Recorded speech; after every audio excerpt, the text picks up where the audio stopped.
तलंबा का बाजार हुस्न और मौलाना तारिक जमील साहब।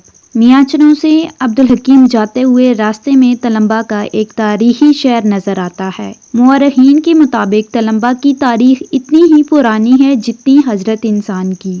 इसे कबल मसीह में तौहीद के मतवाले बादशाह पर हालात का पाया तख्त होने का भी एजाज़ हासिल रहा और हिंदू मज़हब के हीरो रामचंद्र जी, राम लक्ष्मण जी और इनकी बीवी सीता की मेज़बानी का भी एजाज़ हासिल है।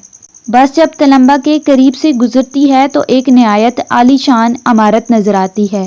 ये है मौलाना तारिक जमील साहब का मदरसा हसनात और ये ऐन उसी जगह वाक़या है जहाँ कुछ साल पहले पाकिस्तान का सबसे बड़ा और कदीम बाजार हुस्न था। इस खित्ते में, जिसे इस्लामी जमहूरिया पाकिस्तान कहते हैं, अंग्रेज़ दौर से ही 3 बड़े बाजार हुस्न कायम थे: लाहौर, मुल्तान और तलंबा, जबकि कराची की ली मार्केट और नेपियर रोड बहुत बाद की पैदावार हैं। तलंबा का बाजार हुस्न 1818 में महाराजा रंजीत सिंह ने कायम किया था और वस्त पंजाब में होने की वजह से ये मकबूल, खास और आम था। सिनेमा, थिएटर और टीवी के दौर से पहले यहाँ की रक़्साएँ मुल्क के कोने कोने में अपने फ़न का जादू जगाकर तक़रीबात का हुस्न दोबाला करती थीं। फिर वक्त बदला और रक़्स और मौसीकी ने बाकायदा एंटरटेनमेंट इंडस्ट्री का रूप इख्तियार किया तो बाजार भी इससे मुतासिर हुए। इन बाज़ारों की आला क्वालिटी तरक्की करते करते पहले फ़नकार, फिर आर्टिस्ट और बाद में सेलिब्रिटीज़ बन गई और बचा कुचा सामान तवाइफ का लेबल लगाकर जिस्म फरोशी के धंधे से वाबस्ता हो गया। जो लोग अपने घर का कचरा बाहर गली में फेंक कर निस्फ़ ईमान के दर्जे पर फाइज हो जाते हैं, उनके लिए ये बाजार कतन इस काबिल ना था कि वो इसके बारे में सोचकर अपना कीमती वक्त बर्बाद करते, क्योंकि हमारे यहाँ तो गंदी नालियों की सफाई के लिए भी अमूमन क्रिश्चियन रखे जाते हैं। नेक लोग ऐसी मुतफ़न जगहों से मुंह ढाँप कर और पांचे चढ़ाकर गुजरते हैं और बदहसलत सिर्फ रात के अंधेरे में उधर झांकते हैं। तारिक जमील साहब गालिबन वो पहले शख्स थे जिन्होंने दिन के उजाले में इस तारीक नगर का रुख किया।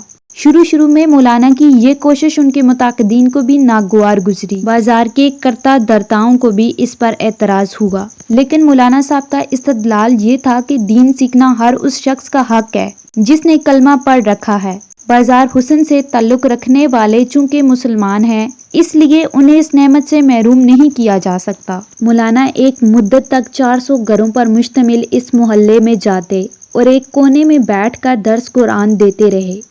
आहिस्ता आहिस्ता पेशावर ख़वातीन की एक माकूल तादाद इनके लेक्चर्स अटेंड करने लगी। तारिक जमील साहब उन्हें मेरी बहनों कहकर मुखातब करते और नमाज का दर्स देते, उम्मतुल मोमिनीन के ईमान अफरोज़ वाक़ियात बताते, सहाबियात के किस्से सुनाते और करबला की इफ़त माब बीबियों का तज़किरा फरमाते। आखिर एक रोज़ एक औरत ने कहा, मौलाना तुम रोज़ हमें दर्स तो देने आ जाते हो, लेकिन हमें इसका फ़ायदा क्या है? अगर हम इस गंदे काम से तौबा भी कर लें तो क्या ये मुआशरा हमें कबूल कर लेगा? लोग तो हमें देख कर थूकना भी गवारा नहीं करते, हमें अपनाएगा कौन? मौलाना साहब ने कहा कि रब पर तवक्कल करो, वो फरमाता है तुम मेरी तरफ चल कर आओ, मैं दौड़ कर आऊँगा। तुम एक बार चल कर तो देखो, बाकी रब पर छोड़ दो, ताकि क़यामत वाले दिन कोई उज़र तुम्हारे पास होना चाहिए। फिर मौलाना साहब ने ये बात मुख्तलिफ हलकों में चलाई। इस कारे खैर के लिए मुल्क के दूर दराज इलाकों में खुफिया और एलानिया मुहिम चलाई। बहुत से नेक और सालेह नौजवान इन ख़वातीन से शादी के लिए तैयार हो गए और आहिस्ता आहिस्ता पाकिस्तान के इस तीसरे बड़े बाजार हुस्न की आबादी घटने लग गई। कई साल लगे, आखिर एक दिन वो बाजार वीरान हो गया और तारिक जमील साहब ने वो जगह खरीद कर मदरसे के लिए वक्फ कर दी थी। नाजरीन, अगर बात मन को अच्छी लगे तो चैनल को सब्सक्राइब ज़रूर कीजिएगा और इस वीडियो के बारे में अपनी राय भी ज़रूर दीजिएगा।